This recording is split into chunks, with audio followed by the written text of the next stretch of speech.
Hey guys, I welcome you all to Bhadra IAS Academy. This is the date, it's 4th April, and yes, we are discussing the newspaper analysis from Assam Tribune as well as different other national dailies.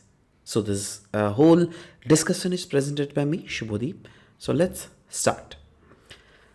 पहले जो बात हम लोग यहाँ पे discuss कर रहे हैं, असम ट्रिब्यून से हम लोग बात कर रहे हैं. यहाँ पे हम लोग बात करेंगे डी वोटर्स के रिलेटेड. ना असम से हमने क्लियरली बोला है that yes we will resolve D voters related issues within upcoming 6 month. तो डी वोटर्स का मतलब क्या होता है? It stands for doubtful voters. Right now ये एक कैटेगरी है वोटर्स का. कहाँ पर, किस राज्य में? यस, असम में. नाउ ये कौन है? ये वैसे लोग हैं जिनके सिटीजनशिप अभी भी डाउटफुल में है. क्यों? क्योंकि वो लोग प्रूफ नहीं दे पा रहे अपने सिटीजनशिप के क्रेडेंशियल्स के, है ना. इसीलिए उनको D voters that is doubtful voters के अंडर में रखा गया है. ना इसी के लिए फॉरेनर ट्राइब्यूनल जो है ना हमारे आसाम में, राइट, उसको भी सेटअप किया गया under foreigner tribunal order of 1964, जो क्या जिनके पास अथॉरिटी है दैट वो डिटरमाइन कर सकते हैं once the status as D voters or not. और जो भी लोग डी वोटर्स के कैटेगराइजेशन में आएंगे, such person cannot hold voters ID card. So, इस कैटेगरी को इंट्रोड्यूस किया गया था 1997 को, जब election commission of India was revising the state voters lead in the wake of huge immigration from Bangladesh. Right, तभी के समय में ये इंट्रोड्यूस किया गया था. नाउ वैसे तो अगर देख लीजिएगा डी वोटर्स अभी भी आसाम के इलेक्टोरल रोल में है, बट इनका ये है दैट ये लोग वोट अपना कास्ट नहीं कर सकते हैं इलेक्शन में unless their cases is decided by foreigner tribunal. So अगर फॉरेनर ट्राइब्यूनल ने घोषित कर दिया that okay they are fine, they have given their credentials और ये लोग they are the citizens of India, तब तो कोई टेंशन नहीं है, तब तो आराम से ये लोग वोट दे पाएंगे. बट अगर नहीं है आप सिटीजन्स ऑफ इंडिया तो आप वोट नहीं दे पाओगे. They have not been defined in citizenship act of 1955 या फिर सिटीजनशिप रूल ऑफ 2003. नेक्स्ट हम लोग बात करेंगे, द हिंदू का ये न्यूज है, bilingual Braille at polling booths. Bilingual Braille का साइनेज जो है English as well as Tamil में अवेलेबल करवाया जाएगा पोलिंग स्टेशंस में अक्रॉस 30 असेंबली कॉन्स्टिट्यूएंसीज जो क्या पुडुचेरी में है for upcoming Lok Sabha election. Same चीज आसाम में भी इंट्रोड्यूस किया गया था. So that was there in news earlier as well, but इसीलिए इसका फोटो दिया गया. बट अभी जो न्यूज में था, वैसे देखो हम लोग को ये फर्क नहीं पड़ता है दैट कहां पर न्यूज में था, आसाम में क्या कहां पे, but we should know about it that what this initiative that is bilingual Braille all about. Braille ये क्या है?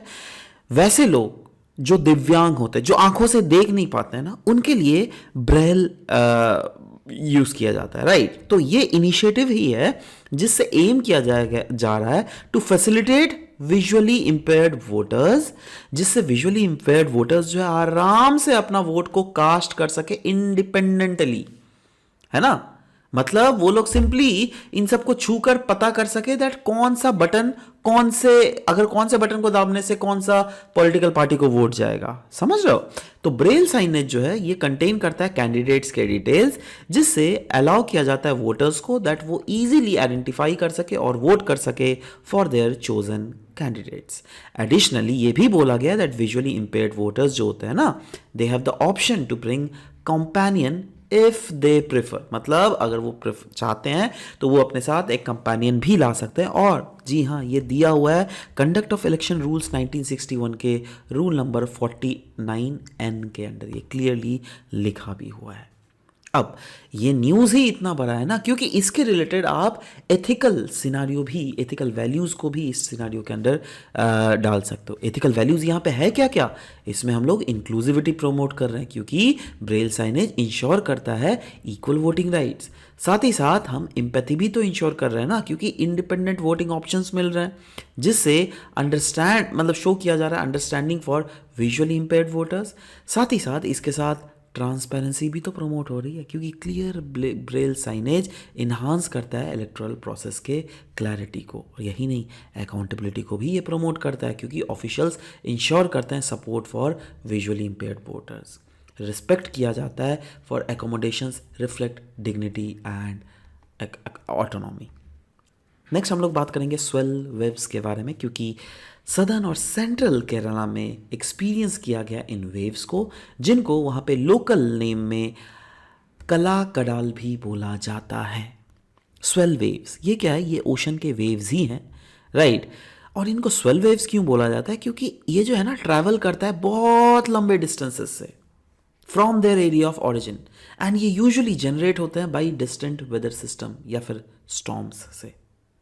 These waves typically have consistent and smooth appearances, और ये ट्रैवल कर सकते हैं thousands of kilometer across ocean surface बिना break हुए। तो स्वेल वेव्स काफ़ी ज़्यादा सिग्निफिकेंट फैक्टर है कोई भी कोस्टल एरियाज को शेप करने में, and it can cause inundation as well, मतलब ये इनंडेट भी उस कोस्टल एरिया में कर सकता है और साथ ही साथ ये इरोजन भी कर सकते हैं शी शोर का। नेक्स्ट हम लोग बात करेंगे indigenous knowledge of Konda Reddy tribe के बारे में। Now indigenous knowledge of Konda Reddy tribe regarding the Indian lauryl trees water storing capacity. देखो ये जो है ना, ये है इंडियन लॉरल ट्री, जिसको हम लोग इंडियन सिल्वर ओक भी बोलते हैं। इसका टिम्बर जो है ना, इसका जो ये स्टेम है, this is highly valued commercially, अगर देख लीजिएगा। नाउ हमारे देश में जो कोंडा रेड्डी ट्राइब है ना, उन्होंने इसके बारे में कुछ बोला था, दैट इस ट्री के ट्रंक में वाटर स्टोर होता है, और रिसेंटली अभी ये कंफर्म कर दिया गया bye forest officials of Papikonda national park. So forest authorities ने बेसिकली कंडक्ट किया था एक एक्सपेरिमेंट, एक ट्री को काटकर, ट्री के बार को काटकर, और पाया गया दैट जी हाँ एक्चुअली में ये वाटर को स्प्लैश आउट कर रहा है जब भी ट्री के बार को काटा जा रहा है। और यही चीज़ तो वहाँ के कोंडा रेड्डी ट्राइबल कम्युनिटी के द्वारा क्लेम किया गया था, राइट। तो इसी जिससे हमको क्या पता चलता है दैट उनके जो भी इंडिजिनस नॉलेजेस है ना कोई भी रीजन के लोगों का, उनको हमें इज्जत करना चाहिए। तो इसीलिए बोला गया है दैट ये चीज़ जो है एस्पेक्ट हाईलाइट करता है बहुत सारे एथिकल वैल्यूज़, जैसे ये दिखा रहा है दैट इससे रिस्पेक्ट हो रही है इंडिजिनस नॉलेजेस की, अनडाउटेडली सस्टेनेबिलिटी प्रमोट हो रहा है, इन्वायरमेंटल कंजर्वेशन हो रहा है, और साथ ही साथ collaboration and partnership between foreign officials and tribes, ये भी कहीं ना कहीं एक एथिकल एस्पेक्ट्स है जो कि हम लोग यहाँ पर देख पा रहे हैं। कोंडा रेड्डी ट्राइब के बारे में अगर बात करें, कोंडा रेड्डी ट्राइब को हम लोग कोंडा रेड्डियार या फिर कोंडा कापूस भी बोलते हैं। ये एक इंडिजिनस कम्युनिटी है जो कि प्राइमरीली हमको सदर्न इंडिया के hilly region of Andhra Pradesh और तेलंगाना में हमें ये देखने को मिलते हैं, ये ट्राइबल कम्युनिटीज़। ठीक है, चल आगे बढ़ेंगे हम लोग। द हिंदू का ये न्यूज़ आर्टिकल डिस्कस करेंगे जहाँ पर हम लोग बात करेंगे टिश्यू कल्चर के related. Now tissue culture actually क्यों न्यूज़ में था? क्योंकि फॉरेस्ट और वाइल्ड लाइफ डिपार्टमेंट जो है दिल्ली का, वो स्टैब्लिश कर रहे हैं एक tissue culture laboratory at Asola Bhati wild life sanctuary, जिससे जनरेट किया जा सके सैपलिंग्स किसके? ऑफ थ्रेटेंड या फिर rare native species of India जो है ना उनके। सो इस टिश्यू कल्चर का एम क्या है? To grow endangered native trees और that too in a controlled environment, जिससे इनके सैपलिंग्स को रीजनरेट किया जाएगा, है ना। सो टिश्यू कल्चर क्या है? ये एक रिसर्च टूल होता है जो कि इन्वॉल्व करता है ग्रोइंग ऑफ सेल्स या फिर टिश्यू कोई भी पर्टिकुलर आर्टिफिशियल एनवायरनमेंट में। नाउ यहाँ पर भी किसके सेल्स और टिश्यूज को ग्रो किया जा रहा है?